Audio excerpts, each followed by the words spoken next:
So here we have the Nissan Qashqai on a 19 plate. I'm going to start off by showing you around the outside of the car, and then we'll hop in and run through some controls on the inside. But from the outside, you can see it's a 5-door car with alloy wheels and tinted windows. Let's start off inside the boot and then work our way around the rest of the car from there. So as we approach the boot, you can see we have reversing sensors. This car's also got a 360-degree parking camera, which I'll show you when we're inside the car. We've got a 60/40 split folding rear seat, as you can see. And then both of these two tray sections can lift and remove completely from the car to give you even more space underneath should you need that. Okay, so we're just going to work our way back round to the front of the car, and then we'll hop in and run through some controls on the inside. But now that we've done a full circle of it, you can see it's in excellent condition the whole way round. Just briefly before we climb in, I think it's well worth seeing the interior from this exterior point of view. There's plenty to run through on the dashboard, so let's hop in and we'll do that now. Okay, now that we're inside the car, we're going to start with the dials. On the left-hand side, we have the rev counter, and on the right-hand side, the speedometer and fuel gauge. In the middle, you can see the total miles of this car, which is 16,114. The information above that can be changed using buttons on the steering wheel. So we have a digital readout for the speedometer at the moment, as you can see. But you've got various bits of trip computer information, your satellite navigation, audio menu, driving aids, eventually back round to the beginning again. And the buttons I was using to do that are just here. We've then got the stereo controls underneath that. On the right hand side, we have cruise control and speed limiter, as well as phone controls. The phone controls can only be used after such time as you paired the phone up, and that is done on the touchscreen in the center.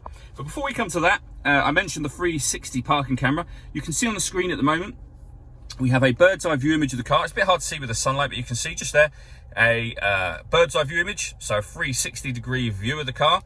That is the front-facing camera for the car. If I pop the car into reverse, we then get a rear-facing camera and the bird's eye view, or you can have the front-facing camera and the front passenger side wheel. So with all of those cameras, it does make it very easy to park, but there is something else that makes it even easier, and that is that this car has got autonomous parking. So if you want to parallel park or bay park, you can do.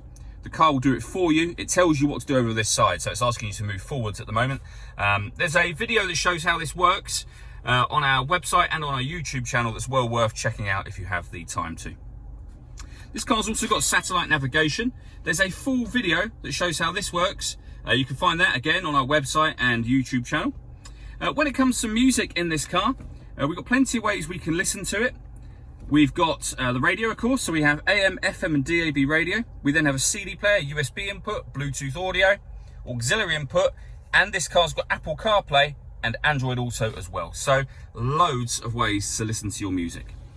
Working our way down, we have the dual zone climate control, so you can adjust the passenger and driver temperature, the fan speed up and down from here.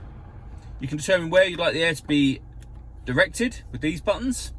This button turns the air conditioning on or off. It's on at the moment, so off, back on again.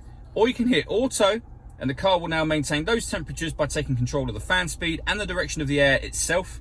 So override that, just readjust the fans at any point in time, and you'll see that auto has now gone off. We also have a proper heated front screen and the heated rear screen as well.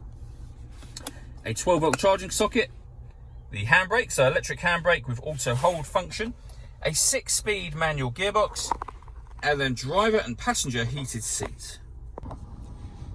We've also got a panoramic glass roof. You can see the sunblind is closed at the moment, but you can press a button up there and the sunblind will open electronically all the way to the back of the rear seats. And as you can see, that lets in a huge amount of extra light. All that leaves me to say is thank you for taking the time to watch this video.